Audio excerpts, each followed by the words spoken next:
me most concerned about the 44th President Barack Obama is that I've never seen in United States politics in our history someone being called world president, messianic leader, our savior. When the corporate press is behind somebody like this, look out.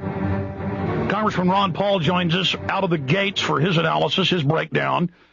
The congressman from Texas, of course, a presidential candidate who sent shockwaves through the political system, the controlled left-right paradigm, is with us for the next 20 minutes to break down what we're facing. Congressman, are you feeling the dread that many of us are feeling right now? Yes, I do, but I don't think it's brand new. I didn't wake up with it. I've had it for a while. I don't think the election was a surprise, but the rhetoric is getting pretty strong, and they are getting very bold. I think McCain was obviously backup candidate in case something happened where Obama didn't win. They'd have been okay. They'd have been satisfied with McCain. But they've been positioning Obama for a long, long time. He's a man of the people, and yet he was the first guy to spend, more money than anybody else. He probably spent more money than everybody else put together in these last 2 years, and that was, on the books it's about $750 million. But when you look at all the free stuff and you look at all the things that have gone on in the last 3 or 4 years, I consider the fact that he's probably had a $2 billion campaign. But we have to realize this started a long time before he even announced to be president. If anybody who would have gotten that much favorable coverage for so long, you know that the plans are laid for him to be the individual that is going to be taking care of the corporate elite. Well, he's the guy who helped ram through the banker takeover bill, and now what you predicted and others predicted is happening. They're openly announcing the end of the dollar, a new Bretton Woods, a new world monetary system run by a small group of private international banks. We will buy our carbon credits from them, and Barack Obama is signaled that he will do whatever they say. Yep, and I think there's no doubt about that. He wouldn't be there if he didn't toe the line. And, when the meeting starts on November 15th for the new monetary system, this could be, the beginning of the end of what we see as what's left of our national sovereignty. I don't know how long it will take for their announcement. I guess the meeting starts on November 15th, and it won't be November 16th. I think it'll be a little while before the announcement is made and before we fully understand it. But I think the fact that the markets are relatively calm right now and the dollar has not totally crashed is all being orchestrated by all the central banks. The message is out that the dollar is doomed. They can't keep doing it. But I think temporarily they've been able to hold it together, but something has to give. And it's on the business news station now. It's not just your radio show and others talking about it. I was watching a business station yesterday, and they were very, very up. Stiglitz was on. I guess you've heard of that guy. He was on very much bragging about this thing, about a new world reserve currency and world regulations. That means world government, and it looks like it's coming rather rapidly right now. That's right. We played the clip yesterday. He said over the banks, over the stocks, over every nation, a trilateral world currency, everything the Trilateral Commission announced in the 70s, everything we warned people about, and Obama is saying he's going to give us change. But the change with class warfare is robbing the middle class and transferring it all to the multinational corporations. I guess you heard a statement by Sarkozy from France. He said that we want to reform capitalism. But our president, came right back, and he says he's all for this world summit, but only on one condition, that we not tamper with the free market system. I thought, and people believe this stuff. They just listen to that, and it just goes over their heads, and it's so sad. Congressman Ron Paul is our guest. We're going to be back in 3 minutes for one more long segment with him, and I've got a list of important questions, but I'm not having to ask them because he's already on the same page, defending the republic, defending the true free market, defending sovereignty. We'll break down the new 44th president when we get back. Congressman Ron Paul is our guest. For those that just tuned in, the last segment we were discussing how they're openly announcing a world government of and by a private group of central banks, the same international institutions that created the derivatives implosion that we're seeing right now. Reuters, Obama urged to shape new economic order. Biden, in the last week, his running mate, the new vice president-elect, has called for world government twice last week and a new world order. Everything we told you decades ago, you are now seeing it. So they move out the old puppet Bush. They're moving in the new puppet to fool the left now to get on this bandwagon. And Congressman, I've been interviewing a lot of international experts, by the way, including Stiglitz, who's pushing all of this right now.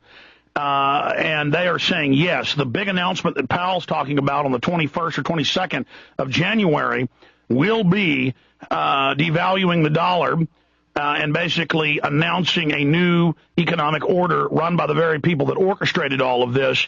But other world leaders are saying it's also going to be economic implosions and military adventures.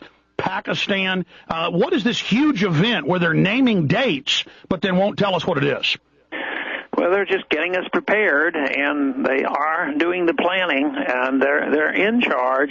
And unfortunately, the people get distracted. I consider our election this whole past year or two is just a distraction, making everybody think, boy, this is really critical. This election means everything. You know, if we don't have McCain, the world is going to go to the dogs, or vice versa. If we don't have Obama, we're not going to be able to take care of the people, and the poor are all going to suffer and die.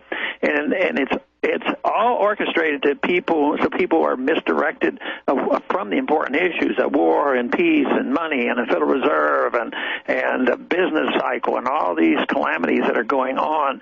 So they don't want us to know, and by the time we do know and figure it out, then it's so hard to reverse the trend. You know, it's sort of like the Patriot Act should have been defeated before we passed it. Once it's passed, it's really tough to repeal laws like that. Congressman Powell is saying the 21st, the 22nd. Others are naming that date.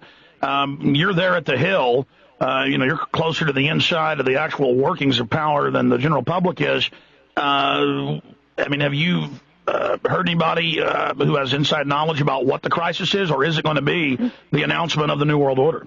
Well, I think it's going to be an announcement of a new monetary order, and they'll probably make it sound as very limited. They're not going to say this is world government, even though if you control the world money and you control the military, which they do indirectly, they do control the world. They're mainly interested in controlling the money and natural resources. And right now, it's not in the hands of private property owners. Here in Texas, we develop natural resources pretty much by private property ownership, and we all survive rather well. But compare that to what happens in Alaska. But what happens when it's a world central bank, worldwide regulation, and world control of the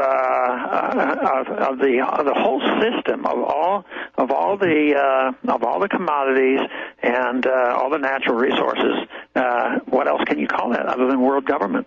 And it's going to be controlled by the very financial institutions that orchestrated the controlled crisis. And they're openly saying, for those that don't know, and I'd like the Congressman to comment on this, but these IMF and World Bank chiefs, the head of the International Bank of Settlements, Treasury secretaries, others, Fed chairmen, are saying that we will pay different stock taxes, different derivatives taxes, different taxes on the stock market transactions, and there's going to be world carbon taxes that you buy from this group of banks. I mean, that is total control, and as Barack Obama said, he's going to bankrupt the coal industry that gives us 49% of our power. This is the neo-feudal model. Yeah, it is. It's indirect control. They're not going to own the coal mines, but and the coal processes. What they do is just tax you, and they can control us. And I've argued the case that we don't have private property in this country anymore because we have all the responsibility and liability. But can you use your land without getting permission? You have to get 20 permits to use your own land. And in order to stay on the land, you have to pay huge taxes.